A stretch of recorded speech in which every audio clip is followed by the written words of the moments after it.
My name is Ashley Williscroft, and welcome to Uncanny, the Spectres of Somerset, the podcast full of haunting tales from guests who have come to state their experiences with unexplainable events.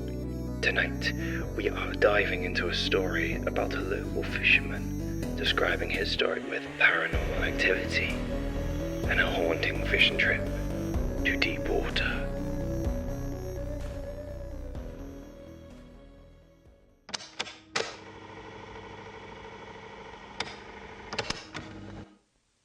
Hi, welcome both of you.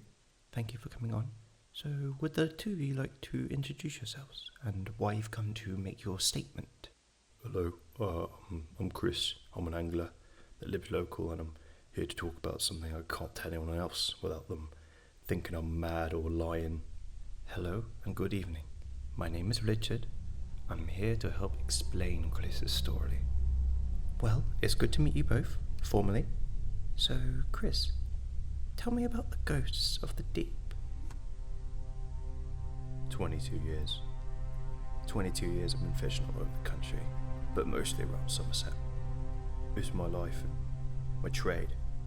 I thought I'd seen it all. But sea fishing, that's different. Instead of a lake or river that I know at the back of my hand, the sea encapsulates you. You're tiny. There's so much around you and below. You and your family live and watch it, right? Can you say if anything felt different that specific day? That's right. Same as my old man. Watch it as home and good for business. It was like any other day. Get the boat, then catch a couple and sort of dinner for the family. My boat was a little old, but it wasn't a small boat or massive. It's exactly what you would imagine a guy like me would have. But it always did a good job. So, I head up Bristol Channel, and it immediately strikes me that something was off. The wind was wrong, like it was sinking into the water. And when the fog started to roll in, it really got my nerves up. Chris had heard stories from his father about unexplainable things at sea. He never told him what happened, only to never forget how dangerous and unpredictable the ocean can be. Something that really stood out was there were no birds, not a gull or a sound as I sailed up the channel. I had no luck, so I went to deeper water. When I went to check my watch, I couldn't find it anywhere. Don't get me wrong, I'm terrible at finding anything, but not in my boat. That time, things were really off, and I felt like an ant in a desert. Minutes or hours passed, and in all my years, I had never been lost at sea. I'd always keep a GPS with me, but this was supposed to be a small trip, but time just went by. Is that when you had your encounter? When you got lost? I was just annoyed at first, but it began to melt away as the fog grew like tall stone walls. No sight of land or the sound of birds, only sea. That's when I felt it, for the first time in my life. I feared it. The deep, the isolation. It was logical at first. I might get lost and starve or dehydrate, but then I could not shake the feeling of what could be out here. Stupid, right? But I don't know what was worse in that moment, finding nothing or finding something. So it begins with the fear. Anything else that you experienced in that moment? The silence really got to me. It wasn't right. Then the knocking started. I knew what I heard. It was the loudest sound in hours. Tap, tap. Could have been a fish or something, but I peeked over, even though I was scared straight. Just nothing.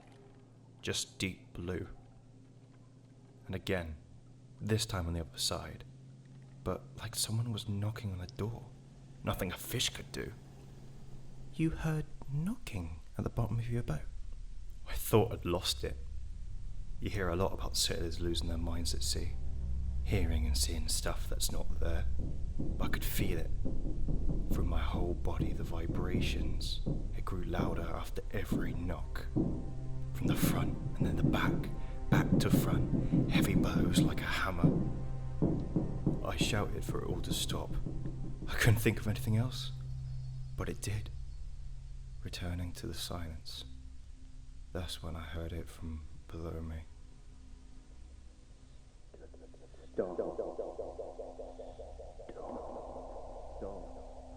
It sounded just like me. My voice, but muffled from below. If it wasn't dead silent, I would never be able to hear it. Do you think this could have been a hallucination? You spent hours at sea, on your own. You must have been stressed. It wasn't. I know I was terrified after the banging, but I remember it most of all, repeating like a drowning parrot, before going back to that awful banging. I thought I was going to die. How long did this go on for? I really don't know. It felt like it was never going to stop. And when the boat washed up on the coast, my wife told me I was gone for 9.5 hours. It did not feel like a whole day. And is that all you experienced? No. The last thing was shapes. These shapes in the water. When I mustered up the courage to look over, they surrounded me. But they never broke the water's surface, only a struggling shape below. Like a friend who was sinking and reaching out for help. One of the worst feelings I've ever experienced. After many hours, Chris was able to escape the fog and sailed back to shore. Unable to report this horror, Chris could not explain this experience. However, when Chris had made it back, many dents were covered at the bottom of his boat. I haven't been out the water since. I had to fix the boat myself. Told everyone else that I hit some rocks. That's quite a story. And this is your first and only paranormal experience? Well, yeah. I don't know what to call it. My old man always told me stories about the sea. Its tales and terrors. Many sailors go missing, sink into the sea's depths. I'm lucky my boat made it back, home to my family.